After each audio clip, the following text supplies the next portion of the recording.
Voilà, bonjour, bonjour, bonjour, bonjour, bonsoir. Et ça dépend kaka na air topé ngonga oyo vidéo ekokomela yo. En tout cas, ba maman nanga bandeko nanga ya basi, ba maman na invité biso, ba papa pe to peka koya ba ya kaka. Donc na invité biso to ba ko s'abonner na chaîne YouTube na biso yango yo masolo ya libala pe bopeto ya mwasi.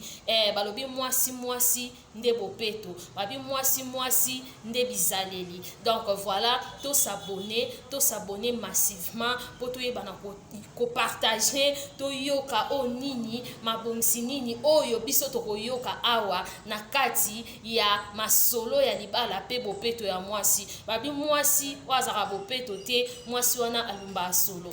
Mwasi alumba solo te, mwasi wana aza mwasi ya bopeto. Donc na invité biso to s'abonner massivement na chaîne YouTube na biso et tant nyonso ba vidéo na biso banda kokota to e makango et puis to commentaka to likeaka to sala pe ba partage na biso et zala malamu et zala ka bien et sala biso ka bien parce que nzambe kande aza mokeli na nyonso, nzambe kande aza likolo na nyonso. Oui, na invité biso vraiment to s'abonner massivement, to s'abonner na chaîne YouTube na biso yango yo bizal masolo ya libala pe bopeto ya mwasi. To s'abonner massivement et wana prochainement ngana bino kaka na nouveau numéro to koyeba o nini nzamba bongiseli biso, o nini nzambe atie kati na biso po to yeba na ko partager. Donc voilà, to liker, to partager et to s'abonner et ça la bien et ça la biso kitoko